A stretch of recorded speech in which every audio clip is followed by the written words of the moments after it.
So thank you so much, our pastor, for the for the teaching.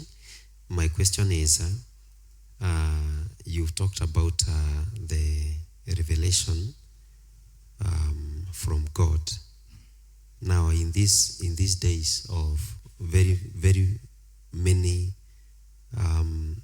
ways of doing things from those who are preaching the gospel, how do we really prove that someone has received a revelation from the Lord?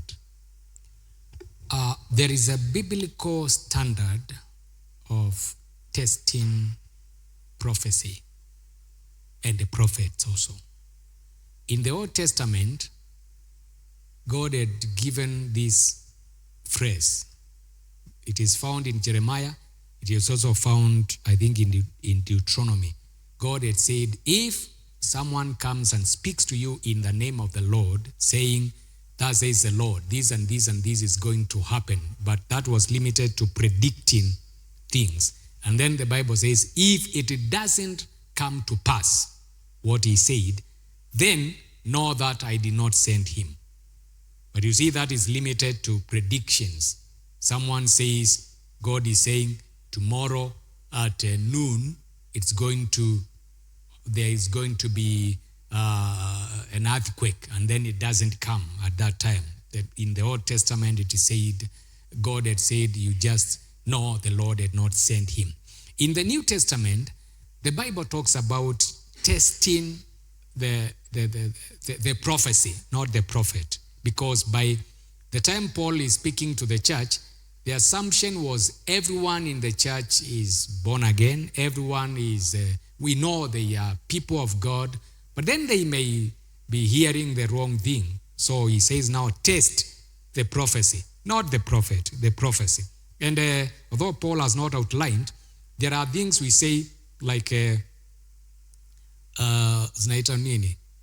You know, when you want to know to have a straight line, if you have a post here and you want to have a straight line, you just put maybe 2 or 3.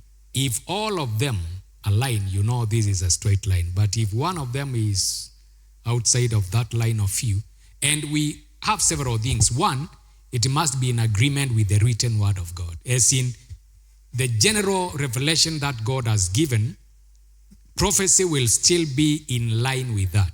God will not bring things that are outside of that. 2, you begin to look at the timing of whatever is being spoken. 3, you begin to look at the person, the prophet himself. Because if this is a person who, one, has a history of weird things, then already we can see kuna kigingi iko nje. All we have heard from them before, and they were accurate, and we begin to see there is something. And now we also talk about the inner conviction. Sometimes even when you are not very sure of whatever is being spoken, kuna ile tunasemanga kitu ndani yako, you just feel this is not right. There is something wrong about this. I don't know exactly what, but there is something wrong. Because whatever God speaks leaves you at peace. Especially if now the prophecy is concerning you. Even when God is speaking judgment, it will still leave you at peace. Because like David said, the judgments of God are just. You are, well, it's a heavy statement, but God is right. When he says, I have sinned and I will be punished, he is right because I know I have sinned. Lakini ile ya kuanza kuambiwa Mungu anasema uko na dhambi, you don't even know ni dhambi gani. You are left asking, where did I fall? Now you begin to see, now this is completely outside. There is something off in whatever God is saying. But you can look at Corinthians, you can go to Jeremiah, you can go to Deuteronomy and see how God had talked about judging prophecy. And in John it talks about, although now that one goes more or less now to things to do with the demons, so let me go that way. But it is where he said, if anyone does not acknowledge Jesus came in the flesh, he is not speaking from God. Although now that relates to where demons are involved, but it is still part of the prophetic.